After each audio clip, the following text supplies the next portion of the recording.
homens e mulheres, e esse poder de Deus vem por meio de uma intervenção sobrenatural. É Deus quem abre o seu coração, é Deus quem expulsa o demônio, é Deus que purifica a sua vida, é o poder de Deus que te restaura. E como é que esse poder de Deus se manifesta? Ora, meus irmãos, de forma muito simples. O poder de Deus se manifesta sempre através do nome do Senhor Jesus. O versículo de número 17 e 18 diz que a mulher, apesar de falar verdades, falava verdades em nome de Satã. Versículo de número 18, Paulo vai dizer: em nome de Jesus Cristo eu te mando, retira-te dela, e na mesma hora sai. Como é que o Evangelho chegou até a Europa? O Evangelho chegou até a Europa por meio da pregação. O Evangelho chegou à Europa por meio do poder de Deus. Terceiro P, como é que o Evangelho chegou até a Europa? O Evangelho chegou até a Europa por meio da perseguição. E aqui, meus irmãos, é muito simples. Quando a igreja não é perseguida, ela persegue alguém. Grava bem isso. Quando a igreja não está sendo perseguida, ela persegue alguém. Mas ela não persegue alguém lá de fora, ela persegue alguém daqui de dentro mesmo. Começam as confusões sem sentido, começam as bagunças sem a menor explicação, começa um grupo brigar com o outro, começa a gente querer tirar a gente do cargo. Quando a igreja não está enfrentando o diabo, ela resolve causar confusão dentro dela. A marca da igreja é a perseguição, a marca da igreja é o sofrimento, a marca da igreja é a prisão. Olha o que diz o texto a partir do versículo de número 18. Deixa eu chegar aqui na minha Bíblia.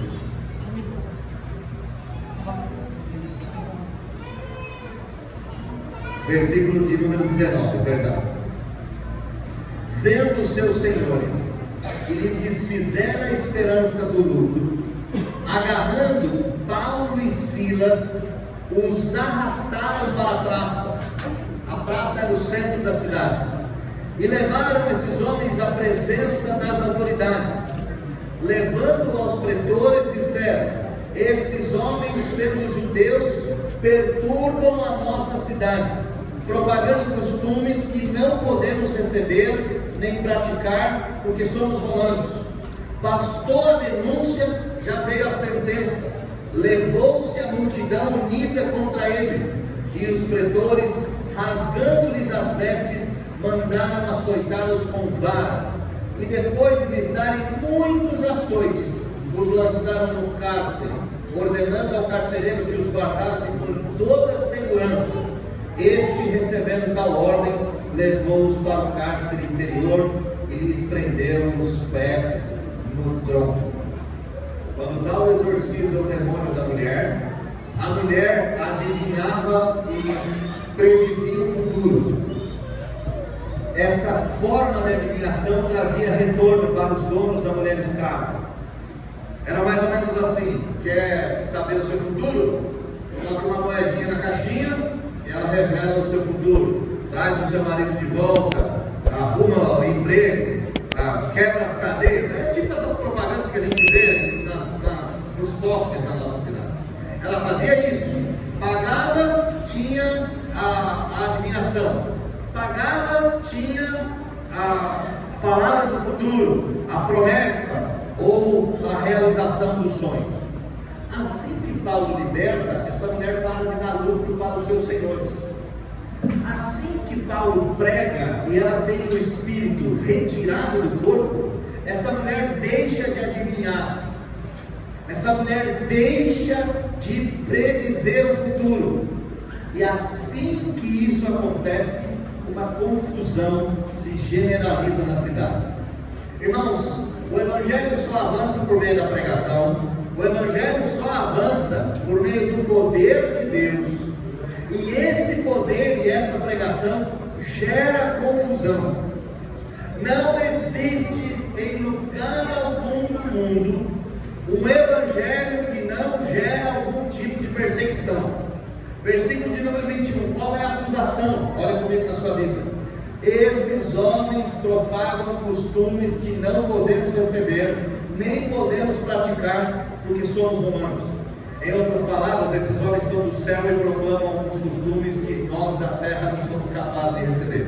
Esses homens dizem que o casamento é entre homem e mulher, esses homens dizem que o casamento é por resto da vida. vida. Esses homens dizem que só pode dormir depois do casamento. Esses homens dizem que é necessário não matar, não roubar, não adulterar, não prostituir. Esses homens pregam costumes que não são nossos.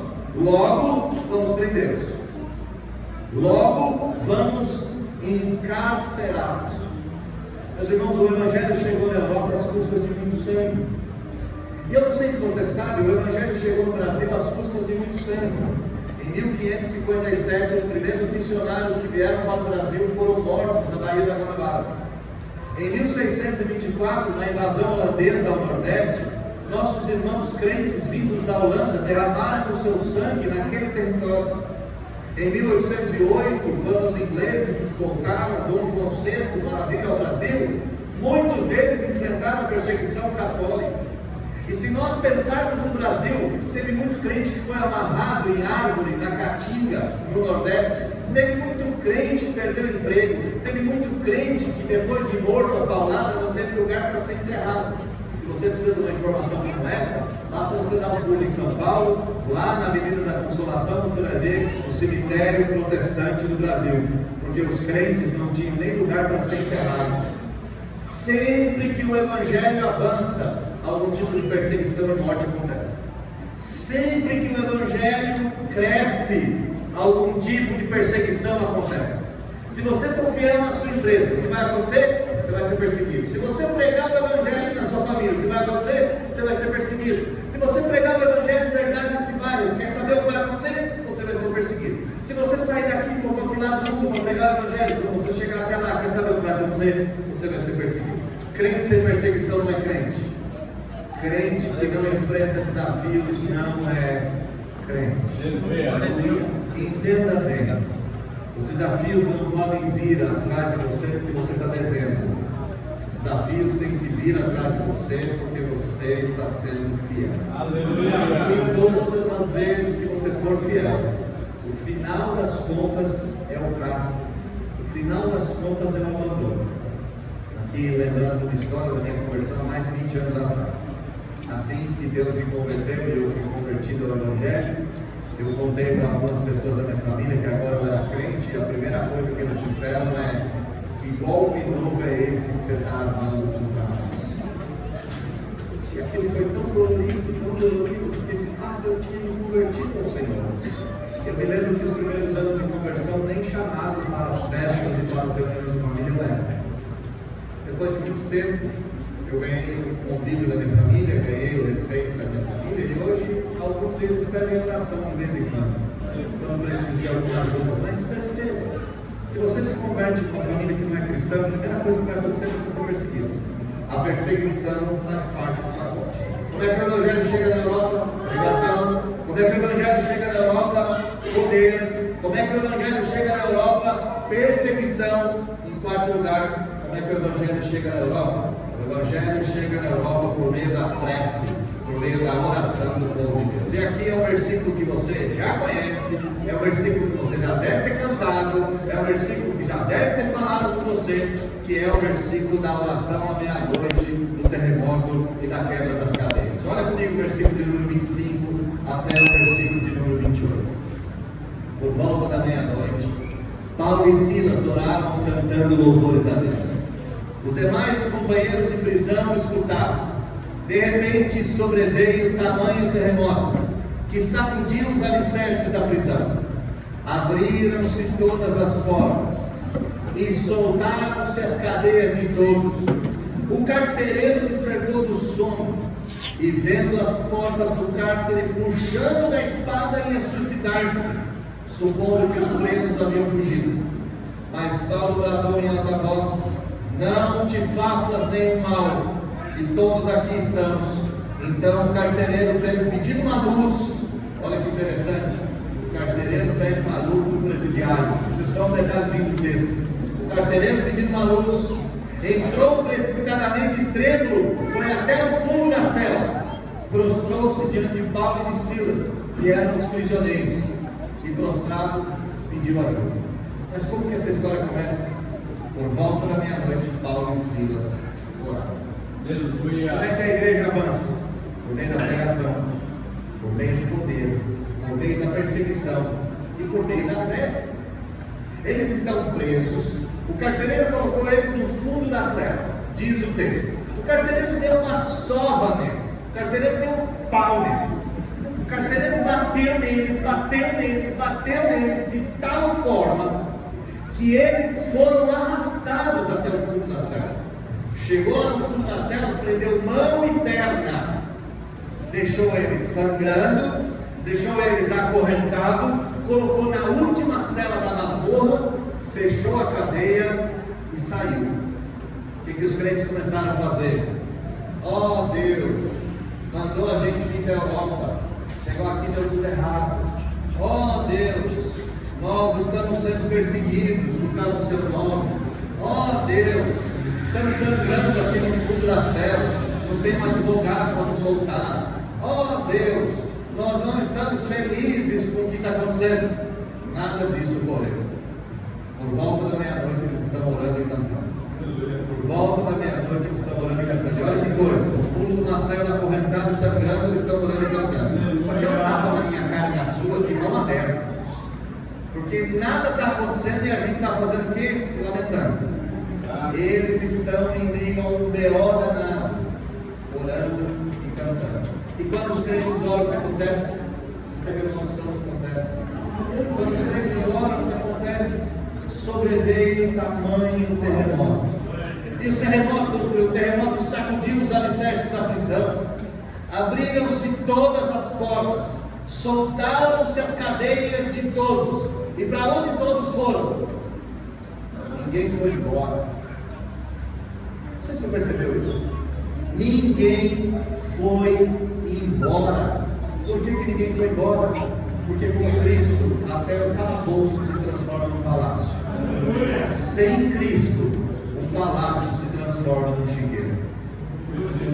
Com Cristo, o calabouço é o melhor lugar do mundo. Ninguém vai embora. Tem um monte de preso ali, todo mundo é solto, ninguém sai correndo na rua. Não tem saidinha de Natal aqui, ninguém vai embora. Todo mundo quer ficar lá. E por que todo mundo quer ficar lá? Porque lá tem o Evangelho, porque lá tem a boa nova, porque lá tem Jesus Cristo, porque lá tem o poder de Deus, porque lá tem cura mesmo em meio ao sofrimento, porque lá tem vitória mesmo em meio à vitória, porque lá tem bênção mesmo em meio à maldição. O carcereiro acorda, versículo de número 27. Ele acorda, o terremoto vai sacudir ele também, e ele vê todas as cadeias abertas. O que ele imagina? Fugiram. Já que eles fugiram, eu não sou digno do meu papel, é melhor a morte do que a vergonha. Ele puxa a espada, vai se suicidar, e Paulo fala o que para ele? Não te faça nenhum mal porque estamos aqui. Meu irmão, aqui é o segundo tapa na cara. Se o carcereiro me dá uma surra, se ele me dá uma surra e me coloca no fundo da cela, se ele vai se matar, eu viro as costas e falo, não estou vendo nada. Morra, miserável, desgraçado, bateu em mim, agora morre. Morre, diabo, morre, diabo, carcereiro. Mas o que Paulo faz? Não te faça nenhum mal. Nossa, para quem você vai se matar, meu velho? Estamos aqui. E aí acontece um negócio que é maluco. O poder de Deus por meio da oração é tão doido, que carcereiro pede ajuda para o prisioneiro. Que prisioneiro solto não foge. Que fundo de masmorra tem luz. Versículo 29. Então o carcereiro pede luz. Ele fala, eu preciso ver. Ele é cego. E não é cego porque ele não enxerga, ele é cego por causa do pecado, por causa da morte, por causa da destruição. Aleluia. Ele é cego porque ele é miserável, sem Cristo. Então ele entra para o fundo da cela, e aí o que ele faz? Ele se prostra diante de Paulo e diante de Silas. Isso é incrível. Ele se coloca de joelho, o soldado romano se colocando de joelho diante de dois míseros judeus prisioneiros. E tudo isso no meio da oração. O quarto P da igreja é a prece. Meus irmãos, a prece até hoje solta cadeias, derrubando águas, abre portas e fortalezas, faz inimigos se prostrar aos pés de crente. É maravilhoso.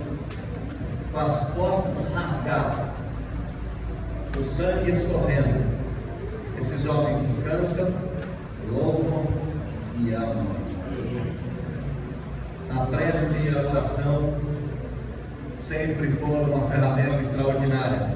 E o Evangelho chegou até aqui porque a gente ouve. E você sabe dessa história, não sabe? Talvez você tenha aquela vozinha crente do círculo de oração que orou tanto por você para você se converter. Não é assim até hoje. E aqui fica a dica. Quer que alguém se converta? Começa a orar por ele. Começa a orar por ele. Dobra o joelho. Ora. Até essa cadeia se abrir. Quando a cadeia abre, o que eles fazem? Eles pregam. Isso aqui é incrível. O que acontece no versículo de número 30 até o versículo de número 34 é extraordinário. O carcereiro então os traz para fora e faz aquela pergunta que todo pregador quer ouvir, né? Senhores, que devo fazer para que eu seja salvo? O carcereiro que ia matá-los a tapa, agora pergunto para eles como é que ele pode ser salvo. E o que eles vão fazer? 7 campanhas, 7 semanas de oração, vai ter que dobrar o joelho para ir até a Aparecida do Norte, vai ter que acender 3 velas, vai ter que dar 3 pulinhos. Não, a fala direta: crê no Senhor Jesus e será salvo por tua casa. Acabou. Essa é a pregação do Evangelho. Não foi assim que Lídia se converteu, não foi assim que a mulher prisioneira de espírito de aliviação se converteu. Não veio em nome de Jesus. É no nome de Jesus. E a pregação é curta. Creia e viva. Creia e será salvo. E o que o carcereiro faz? O carcereiro acredita. Lembra quando eu disse para vocês que quando Deus abre o coração, Ele abre a casa? Lembra disso? Lá no início do sermão. Olha o versículo de número 32. Ele pregaram a palavra de Deus a todos os da sua casa. Lídia vai levar eles para uma mansão. O carcereiro vai levar eles para a sua família. Os prisioneiros que tinham acabado de levar uma soma no homem, agora são convidados de honra desse mesmo homem. Crê no Senhor Jesus, será salvo você e sua casa. Creia que Jesus ressuscitou dentre os mortos. Creia que Jesus é capaz de te salvar. Creia, eles dizem para o carcereiro. E o carcereiro crê. Crê de tal forma que convida eles para ir para casa. E no versículo de número 33 e 34 é uma das cenas mais incríveis em toda a Bíblia. Naquela mesma hora da noite, depois da meia-noite, aqui deve ser umas 2, 3 horas da manhã, tá? O tempo urge, você sabe disso, a hora passa ligeira. 2 e 3 horas da manhã, acordou a família inteira. Aqueles homens que tinham sido sangrados pela mão dura do carcereiro, versículo de número 33, agora o carcereiro passa a limpar cada um dos ferimentos que fez nas costas desse homem. Isso é maravilhoso. Cuidando deles, olha o que diz o texto: cuidando deles, lavou-me os vergões dos açoites.